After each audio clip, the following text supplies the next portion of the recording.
बंधुओं नमो नमः। मैं नितिन शुक्ल आप लोगों का बहुत बहुत स्वागत करता हूं। आज हम लोग संस्कृत विषय पढ़ेंगे और संस्कृत विषय में माहेश्वर सूत्र पढ़ेंगे। देखिए, किसी भी भाषा को सीखने के लिए व्याकरण आवश्यक होता ही है, और यदि व्याकरण किसी भाषा में जिसका व्याकरण मजबूत नहीं है तो वो सुस्पष्ट भाषा, शुद्ध भाषा बोलने में सक्षम नहीं होगा। कर्ता, कर्म, संप्रदान, अपादान आदि का विशेष ध्यान रखा जाता है इस व्याकरण में। तो किसी भी भाषा को जब हम सीखते हैं तो उसमें जो प्रथम सीढ़ी होती है, आज हम उस सीढ़ी का अध्ययन करेंगे। देखिए, ये माहेश्वर सूत्र जिस प्रकार हम लोग बचपन में छोटा बड़ा, छोटी बड़ी, छोटा बड़ऊ, ए ऐ ओ औ अन अहा, काखा गघा अंगा चाचा जजा इया आदि का अध्ययन किए हुए हैं। तो महर्षि पाणिनि ने जो लिखा ये ककारा है, ये चतुर्दश सूत्र जो माहेश्वर सूत्र हैं, जिनको पाणिनि सूत्र कहा जाता है, जिनको वर्ण समाम्नाय कहा जाता है, तो ये ककारा है। ये ककारा किसका? ये संस्कृत का ककारा है। जिस प्रकार हिंदी का ककारा आप काका गघा अंगा चाचा जजा इया आदि पढ़ते हैं तो वो हिंदी का ककारा हो गया। अंग्रेजी का ककारा क्या है? A B C D A F G H I, इस प्रकार। तो इस प्रकार ये क्या है? ककारा। तो लेकिन ये ककारा जो है काका गघा अंगा या अयोड़ रिलिक एवं बड़ी बड़ी परीक्षाओं में पूछा जाता है।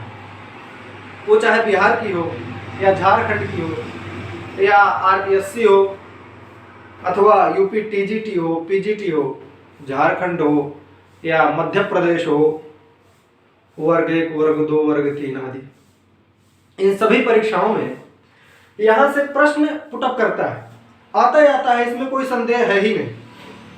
तो 1-2 प्रश्न आना ही आना है। इसलिए विषय को मजबूत करने के पक्ष में भी और परीक्षा की दृष्टि को देखते हुए भी इस विषय को पढ़ना अत्यंत आवश्यक है।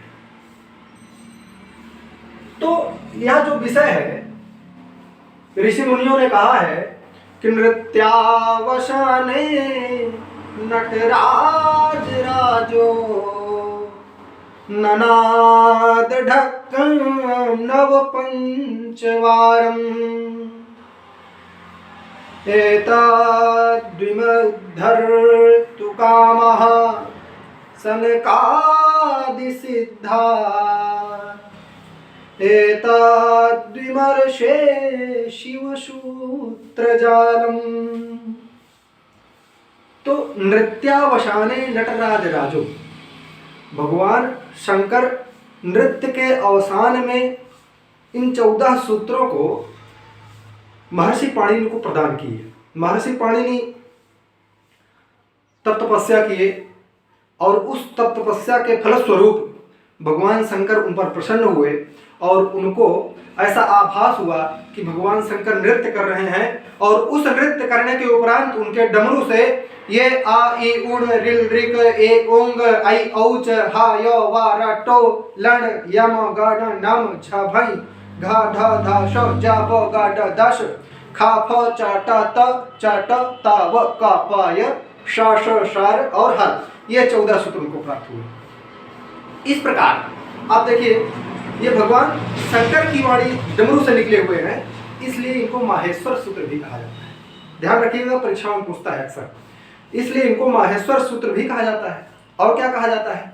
अब इनकी संख्या चूंकि 14 है, ये देखिए मैं संख्या लिखा हूं, हिंदी में लिखा हूं 1 से या 14 तक। अभी मैं सूत्रों को बोला हूं, इनकी संख्या 14 है, इसलिए इन 14 सूत्रों को चतुर्दश सूत्र भी कहते हैं। अब चतुर्दश सूत्र इसलिए कहते हैं, संस्कृत में बोलते हैं ना, तो चतुर माने 4 और 10 माने 10, 10 4 14, तो इनको चतुर्दश सूत्र भी कहते हैं। तो एक हो गया माहेश्वर सूत्र और एक हो गया चतुर्दश सूत्र।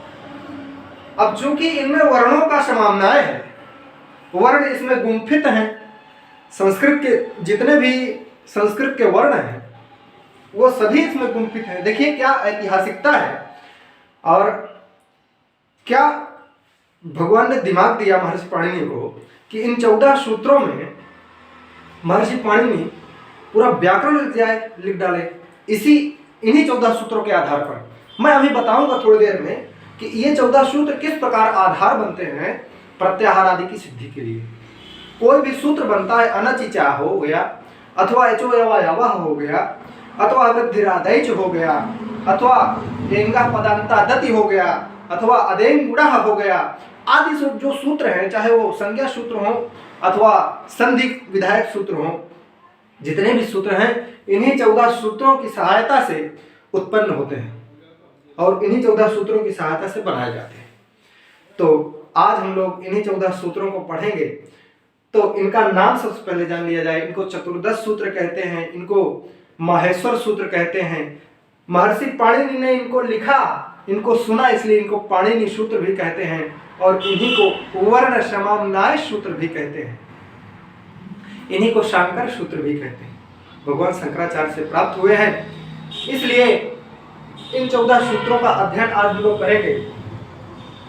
देखिए, अयुड़ रिलरिक ए ओंग आई औच हा या वारा टो लड़ या म गाण नम झभाई घा ढ ढाश, ये जो झभ घड़ाश का शकार है ये हलक रहेगा, ये ध्यान देना पड़ेगा।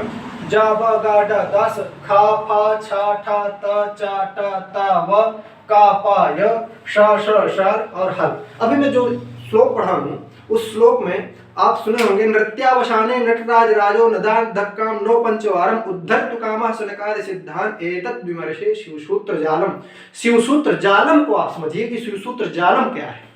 इनको क्या कहा गया? शिवसूत्र जाल भी कहा गया। इनको क्या कहा गया? ध्यान रखिएगा, शिवसूत्र जाल भी इन्हीं को कहा गया और शिवसूत्र भी कहा गया। तो शिवसूत्र जाल क्यों कहा गया ये आज हम लोग समझेंगे। हम लोग बचपन में पढ़ते हैं छोटा आ बड़ा।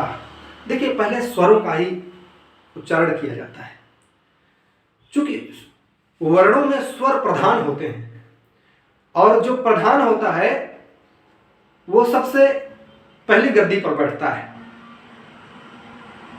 ISPCS का चयन जब भी होता है, जो सबसे बढ़िया अपना पेपर करता है उस पर वही IS बनता है। इस प्रकार जो वर्ण है, ये स्वर जो हैं, ये सबसे उच्चस्थ पद पर हैं, इसलिए इनका उच्चारण पहले हुआ। बचपन में भी हम लोग छोटा बड़ा पहले पढ़ते हैं, उसके उपरांत काका गंगा पढ़ते हैं। इसलिए इन 14 सूत्रों में सबसे पहले स्वरों की गणना हुई, सबसे पहले स्वरों की गणना हुई। और स्वरों में भी स्वरों का भी जो राजा है वो आ है, उस आ की गणना हुई। देखिए, ओम में भी आ सबसे पहले आता है, इसलिए सभी वर्णों का जो प्रधान है वो प्रधान आ है, इसलिए हम आ को आ यहाँ पर सबसे पहले उच्चारित हुआ है। तो आ ई ऊन रिल रिक ए ओम। तो आज हम लोग शिवसूत्र जाल को पढ़ेंगे। देखिए, सबसे पहले आ लिखा, फिर ऊ लिखा, फिर आ ई ऊन लिखे, फिर रिल री लिखे, फिर ए ओ लिखे, फिर आई औ लिखे, फिर हा या वारा। अब देखिए यहाँ पर क्या हुआ है, यहाँ आप देख रहे होंगे आई उड़ रिलिक एवं और अयोज, यहाँ तक तो इन्होंने स्वर गिना है। तो स्वर किनको किनको गिना? ए आ ई उ रिल री ए ओ आई औ। आप कहेंगे सर अभी आप तो ये चांगा का और ना भी तो है इसमें, तो हम बता रहे हैं बिल्कुल आप तारतम्यता बनाए रखिए, हम बिल्कुल स्पष्ट रख देंगे। माहेश्वर सूत्र दिल दिमाग से कभी निकल नहीं पाएगा, मरणोपरांत उस जन्म में भी आपके इन माहेश्वर सूत्रों का ध्यान, स्मरण और अध्ययन बना रहेगा। बिल्कुल आप तारतम्यता बनाए रखिए। तो ये जो 14 सूत्र हैं, आप देखिए 1, 2, 3 और 4, इन 4 सूत्रों में स्वरों को गिन दिया। इसके बाद हा या वारा ट ल न या म ग न नम झ भै घा ढ धश ज ब ग ड दश ठा फा चा टा ता चा टा ताव का प य श श शर और ह। अर्थात इन 10 सूत्रों में महर्षि पाणिनि ने व्यंजनों को गिना। क्या? व्यंजनों को निर्धारित कर दिया। 1, 2, 3, 4, 5, 6, 7, 8, 9 और 10। देखिए, परीक्षा में पूछा जाएगा कि स्वरों की गणना कितने सूत्रों में महर्षि पाणिनि ने किया। स्वरों की गणना महर्षि पाणिनि ने अपने अष्टाध्यायी, महर्षि पाणिनि का ग्रंथ है अष्टाध्यायी, उस अष्टाध्यायी में महर्षि पाणिनि ने स्वरों की गणना कितने सूत्रों में कर दी? तो 4 सूत्रों में कर दी। और व्यंजनों की गणना कितने सूत्रों में कर दी? तो वो कर दिए 10 सूत्रों में। तो देखिए शिवसूत्र जात को समझिए। सबसे पहले हा लिखेंगे, जब हम लोग का कहरा पढ़ते हैं सबसे पहले का पढ़ते हैं व्यंजनों में, और महर्षि पाणिनि क्या लिखे? हा। और फिर क्या लिखे? या। उल्टा चल रहे हैं बिल्कुल। और हम लोग क्या करते हैं? का पढ़ते हैं, खा पढ़ते हैं, लेकिन महर्षि पाणिनि हा सबसे पहले लिखे और फिर उसके बाद क्या लिखे? या लिखे। और फिर क्या लिखे? वा लिखे। देखिए उल्टा चल रहे हैं, है ना। और फिर क्या लिखे? रा लिखे, है ना। और फिर क्या लिखे? ला लिखे। बिल्कुल उल्टा चल रहे हैं। अब आप देखिए, फिर इसके बाद या म ग न न ये लिखे, या म ग न न। ये शिवसूत्र जाल समझा रहे हैं कि शिवसूत्र जाल है क्या। तो सब देखिए, काथा गगा अंगा चाचा चाचा इया के या लिख दिए, अर्थात चवर्ग उसको बोलते हैं। चवर्ग बोलने में कोई उसमें नहीं, उसको चवर्ग ही बोला जाता है। अर्थात वर्ग का पंचमाक्षर लिखे। वर्ग का पंचमाक्षर कौन?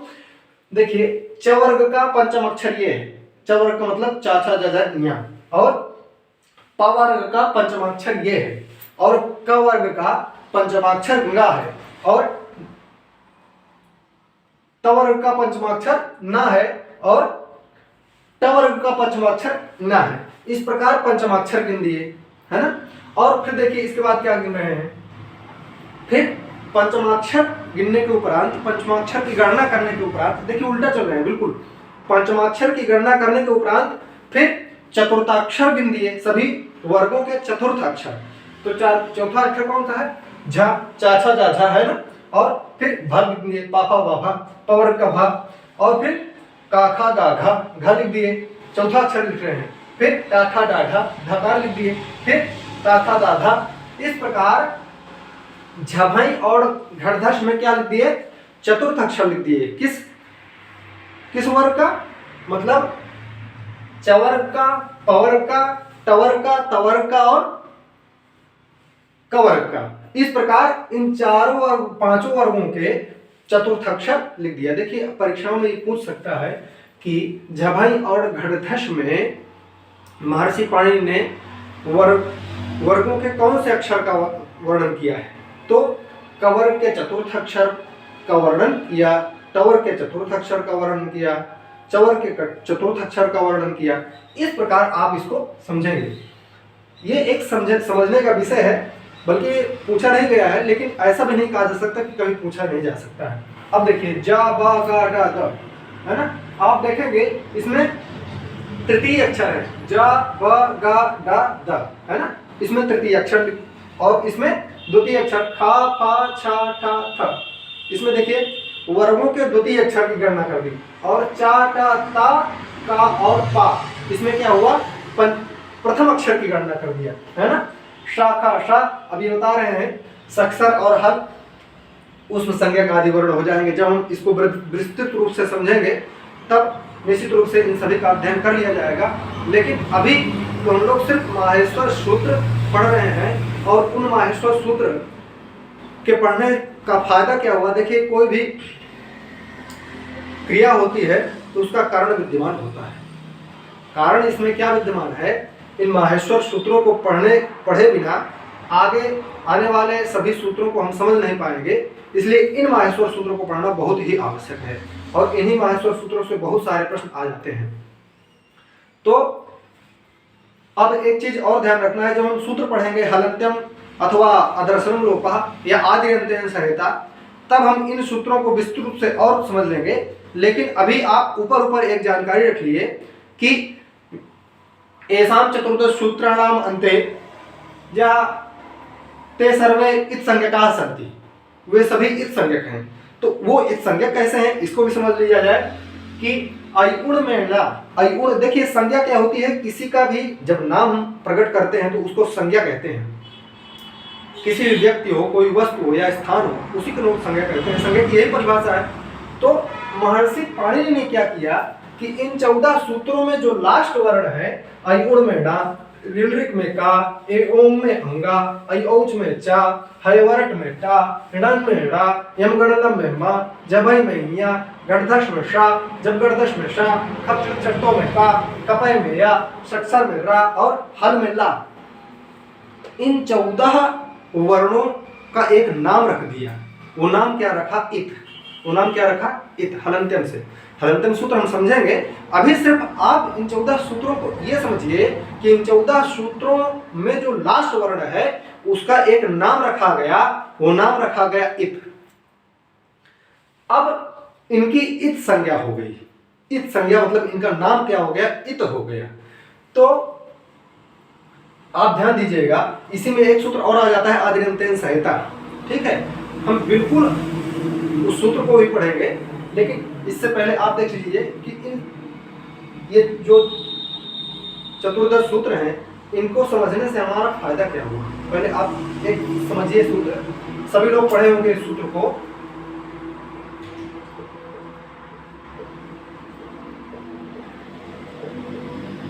इको यणच, इस सूत्र को सभी लोग बचपन से पढ़ रहे हैं। इसमें देख लीजिए क्या क्या है। इक है, यण है और अच है। ठीक है, अगर इस इक को देखा जाए तो ये इका है जो षष्ठ्यंत है। जो क्या है? षष्ठ्यंत है। इसको ऐसे भी लिख सकते हैं। ये क्या है? ये षष्ठ्यंत है। और जो ये यण है ये क्या है? ये प्रथमांत है। और ये जो अच है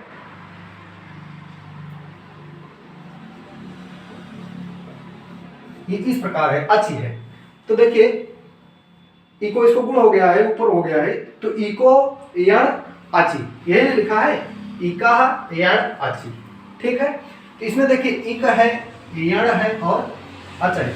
बस आप ये समझ रहिएगा कि इको और अच में 3 प्रत्याहार हैं। कौन से? इक है, यण है और अचि है, अच है। इन्हीं प्रत्याहारों के मिलने से तो इको और अच बना हुआ है। तो आप पहले देखिए यहाँ पर मैं जो समझा रहा हूँ इसको, तो आप इको और अच को आप दिमाग में लगाए रहिएगा। मैं अभी फिर इसी विषय पर आऊँगा, वापस आकर के मैं इस विषय को प्रस्तुत करूँगा। इसमें आप ये समझिए कि इसमें इक, यण और अच है, 3 अक्षर।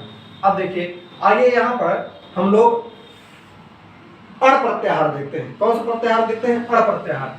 अच्छा देखिए, यहाँ अण प्रत्याहार देखने के लिए हमको सबसे पहले आ खोजना पड़ेगा, उसके उपरांत णा खोजना पड़ेगा। डाठा डाठा ना, णा उसको बोलते हैं, अणा नहीं बोलते, णा बोलते हैं।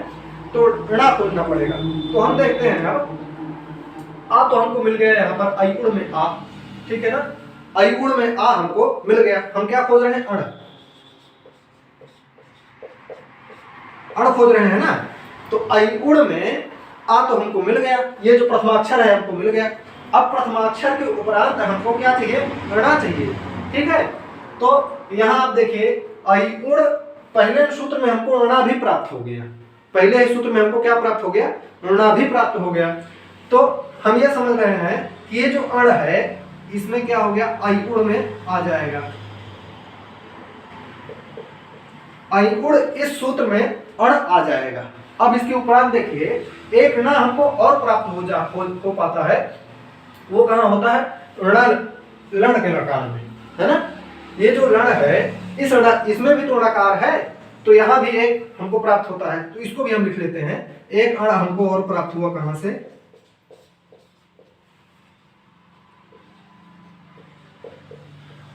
इस सूत्र से, लण से।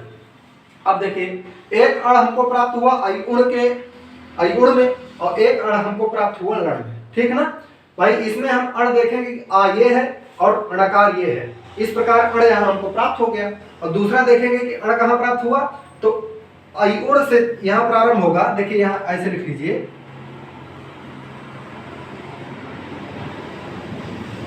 अयुण से हम प्रारंभ करेंगे और कहां तक जाएंगे? लण। ठीक है ना। तो इतने सूत्रों में अयुण, ऋलृक, एओंग, ऐऔ, छाया, वारा, ट और लण, इतने सूत्रों में हमको पर नकार भी प्राप्त हुआ।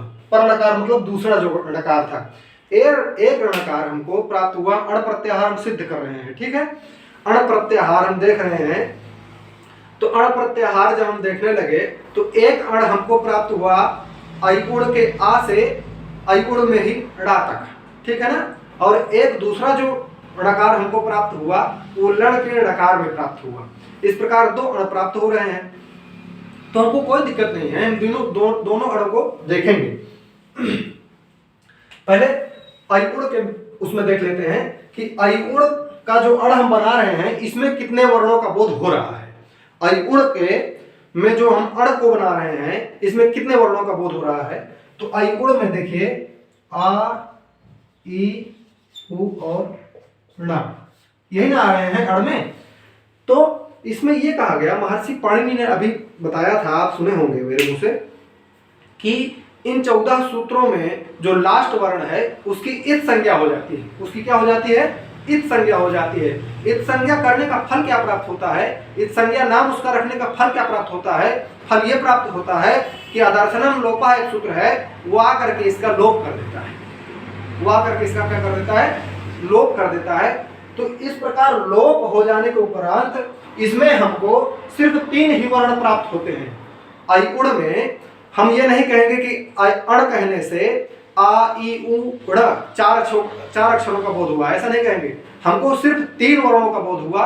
वो 3 वर्ण है आ, ई, उ, ना कि ना का इत संज्ञा हो गई है, और इत संज्ञा होने के उपरांत आदर्शन लोपा से लोप हो गया है। इस प्रकार यह जो णकार है इसका लोप हो जाता है। तो अण कहने से हमको आ, ई, उ 3 वर्णों का ही बोध होता है।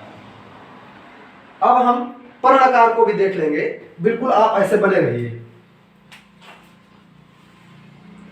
इसमें हमको 3 वर्णों का बोध हुआ। अब हम देख लेते हैं ये वाले णकार को। तो आ, ई, उ, न,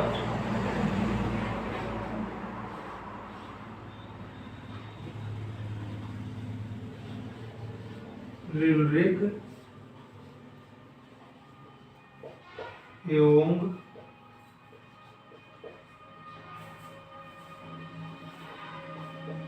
औज,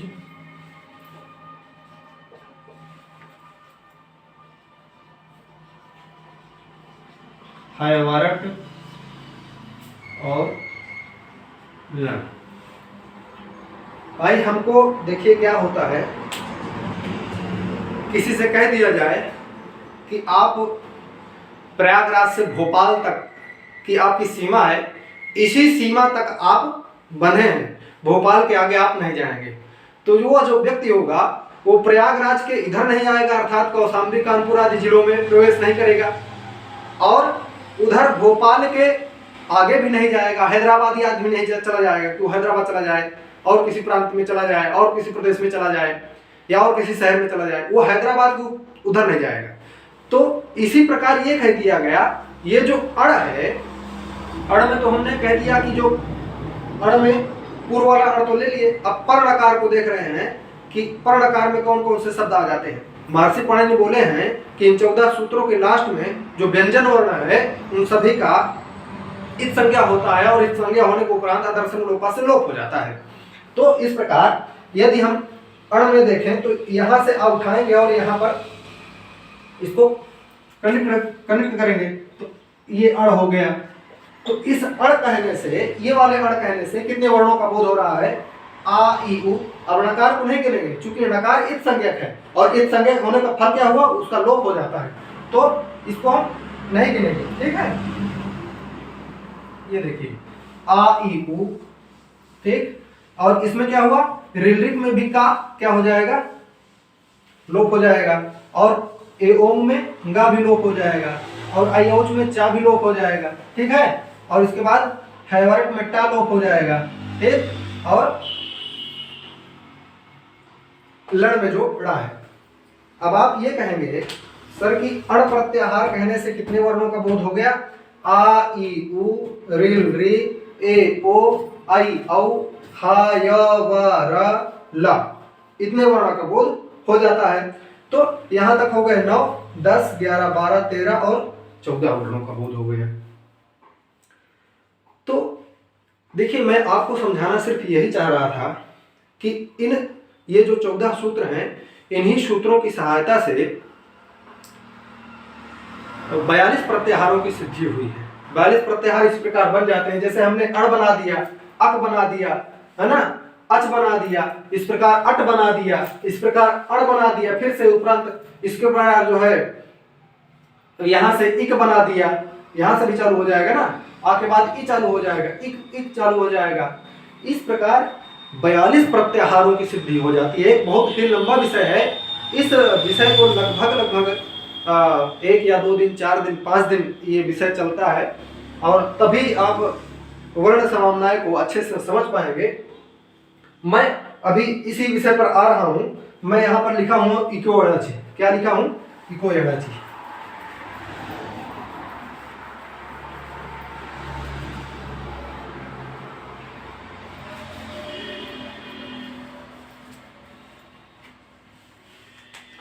तो इसमें देखिए कितने प्रत्याहार हैं। इसमें एक इक है, एक यण है और एक अच है।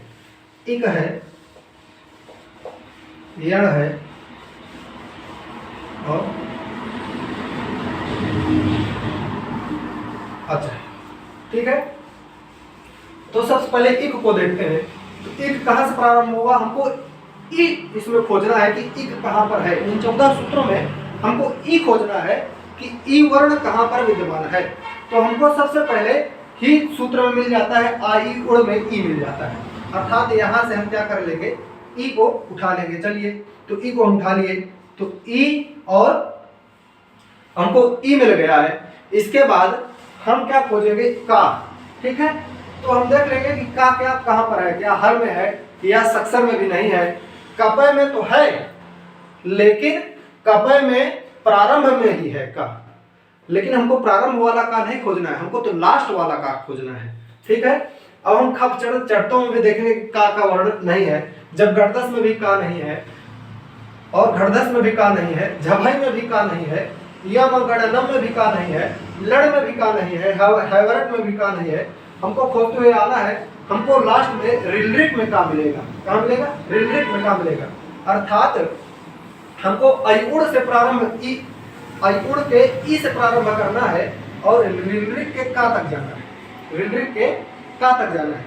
अब देखिए, रिलरिक का जो का है, ये ध्यान रखिएगा कि वो इत संज्ञक है और अदर्शन लोपा से उसकी लोप हो गया है। बस हम उसको उच्चारण मात्र के लिए बोध कर रहे हैं और साधनिका की दृष्टि में उसको साध रहे हैं। और प्रत्याहार की दृष्टि में आदिरन संहिता जब हम पढ़ेंगे तो हम बताएंगे कि वह उसका का क्या प्रयोग है। ठीक है, तो अब हम देखेंगे कि इक कहने से कितने वर्णों का बोध हो गया। इक कहने से हमको ई, उ, री और री, ये भी इत संज्ञक है और ये भी इत संज्ञक है। इन दोनों वर्णों की गणना नहीं होगी। ई, उ और री और री, ई, उ, री और री, ये इतने वर्ण आ गए। अब देखिए, इतने वर्ण किसमें आ गए? इक में आ गए। अब दूसरा क्या है? इको यणच में इक तो हो गया। अब दूसरा वर्ण क्या है? दूसरा प्रत्याहार कौन सा है? यण। तो हम इस यण को भी देख लेंगे कि यण हमको कहां प्राप्त हो रहा है। तो पहले हम सबसे पहले क्या खोजेंगे? या खोजेंगे। या हमको कहां मिल जाता है? अयुड़ में तो मिलेगा ही नहीं, रिलरिक एवं का योज, क्योंकि ये तो स्वर है और हमको ये यहाँ पर व्यंजन प्राप्त हो रहा है। तो हम सब व्यंजन में ही जाएंगे। तो व्यंजन कहां से प्राप्त होता है? हैवरट से। ठीक है ना? यहाँ पर णकार लिख देते हैं, ये यच लिखा है, यहाँ पर ये ण है, क्षमता। तो ये या है। तो अब देखिए, हैवरट में या तो हमको यहाँ प्राप्त हो गया है, ये हमको प्राप्त हो गया यहाँ। ठीक है, अब हमको क्या प्राप्त करना है? णा। तो णा हमको कहाँ प्राप्त होगा? ये यहाँ पर प्राप्त हो जा रहा है। इसके अलावा और कहीं भी आपको णा नहीं मिलेगा पूरे सूत्रों में। तो एक या यहाँ है और एक ये यहाँ है। और कहें कि सर ऐसे उल्टा चल देना, ही उल्टा नहीं चलना है। ये यहाँ णा हमको मिल गया, नहीं ऐसा नहीं करना है। मान लो हाँ या यहाँ मिल गया तो ऐसे चल दे कि यण प्रत्याहार में या, हा, ए, ओ, ए, री, री और उ, ई, ऐसा नहीं करना है। हमको आगे की ओर बढ़ना है, सूत्रों में गणना की आगे की ओर बढ़ना है। जैसे हमको ये जो या प्राप्त हुआ है वो 5वें सूत्र में प्राप्त हुआ है। अब हम इसके आगे जहां तक हमको अड़ा नहीं प्राप्त होगा वहां तक हमको यण समझना चाहिए। तो यण हमको 2 ही सूत्रों में मिल जाता है, किसमें 5 और 6 में, अर्थात हैवरट के या से प्रारंभ करेंगे और लड़ के णकार तक हम जाएंगे। तो कितने वर्णों का बोध हो रहा है? या, वा, रा और ला। भाई टा और लकार की संज्ञा हो गई है, तो या, वा, रा और ला, ठीक है ना। इतने वर्णों का बोध हो रहा है किससे? यण कहने से। या, वा, रा और रा। व्यंजन हमेशा हलंत होते हैं, इसलिए इनका हलंत ही प्रयोग करना चाहिए व्याकरण आदि की शुद्धि के लिए। अब देख लेते हैं अच हमको प्राप्त होता है। देखिए एक हमने बता दिया कि इक यहाँ से ई उड़ के ई से और रिलरी के ककार तक इक है, और अब बता रहे हैं यण। यण हमको प्राप्त हुआ है वरट के या से लड़ के णकार तक यण प्राप्त हो गया। अब यच हम देखते हैं कि अच कहाँ पर हमको प्राप्त होता है।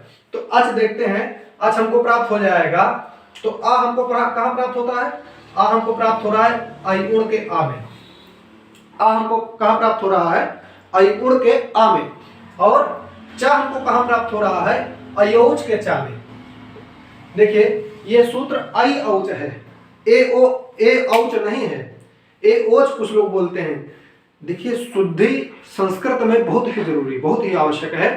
तो ये क्या है? ए में आई की मात्रा है, ना कि ए की मात्रा है। क्योंकि ये तो स्वयं ए है और ए में आई की मात्रा होगी तो आई बन गया। ये क्या बन गया? आई। तो आई औच, ये क्या है? ए है, ये पहले से ही ए है। ए ओंग और आई औच, ये देखिए आई औच। तो अच प्रत्याहार हमको कहां से कहां तक मिला? आई उड़, रिलरिक, ए ओंग और आई औच तक मिला। तो इसमें कितने वर्णों का बोध हो गया? आ, ई, उ और णकार की संज्ञा हो गई, तो णकार को हम नहीं लिखेंगे, ठीक है। इसके बाद फिर क्या हुआ? री, री, ठीक है, और ककार की संज्ञा हो गई। अब ए, ओ, गकार की संज्ञा हो गई। इस गकार की क्या हो गया? इत संज्ञा हो गई। इसके बाद आई और औ, चकार की क्या हो गई? इत संज्ञा हो गई। तो अच कहने से कितने वर्णों का बोध हो गया? 1, 2, 3, 4, 5, 6, 7, 8 और 9। परीक्षा में बहुत ही ज्यादा पूछे जाने वाले ये सारे प्रश्न हैं। इन सभी प्रश्नों को आप हल्के में मत लीजिएगा। एक एक प्रश्न आपके लिए बहुत ही महत्वपूर्ण है और आपको अपने लक्ष्य की प्राप्ति के लिए इन सभी को समझना चाहिए और इन सभी को अपनी अंतस चेतना में, अवधारणा में उतारना भी चाहिए। इसलिए आप बिल्कुल इस पर निस्संदेह ये कभी मत समझिएगा कि ये बहुत हल्का विषय है। कोई भी विषय हल्का नहीं होता है और कोई भी विषय कठिन नहीं होता, प्रौढ़ नहीं होता है। यदि किसी भी, चाहे जितना प्रौढ़ से प्रौढ़ विषय हो, उस विषय को यदि हम बहुत ही सहजता से और बिल्कुल टेंशन मुक्त होकर के किसी भी विषय को पढ़ते हैं तो हमारी अंतस चेतना में अपना स्थान बना लेता है। इसलिए आप देखेंगे इको यणच में 3 प्रत्याहार प्राप्त होते हैं। वो कौन कौन से हैं? इक है, यण है और अच है। इक में हमको 4 वर्ण प्राप्त हो जाते हैं, ई, उ, रिलरी। यण में हमको यावा, राला प्राप्त हो जाते हैं। अच में हमको आ, ई, उ, रिलरी, ए, ओ, आई, औ प्राप्त हो जाते हैं। आपकी परीक्षा में पूछ सकता है इक वर्ण में कौन कौन से वर्ण आ रहे हैं, तो आप ई, उ, रिलरी हो जाएगा। एक वर्ण दे देगा ला, एक वर्ण क्या देगा? ला। तो आप क्या करेंगे? ला मार के चले जाएंगे। ला क्यों मार देंगे? इसमें तो ई, इक प्रत्याहार में ई, उ, रिलरी आता है और ला करके चले जाएंगे तो वो गलत हो जाएगा। इसलिए इसको बहुत ही गंभीरता से लीजिए और बहुत ही सहजता से भी लीजिए।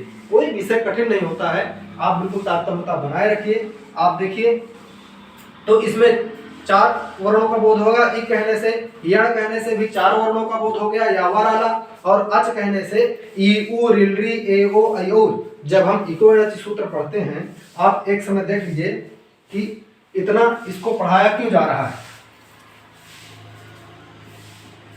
एक शब्द का जब हम रूप चलाते हैं तो एक शब्द का रूप गस विभक्ति में जब जाता है तो इकाह बनता है। क्या बनता है? इकाह बनता है। और यण जो है ये प्रथमांत है। ये क्या है? ये प्रथमांत है। और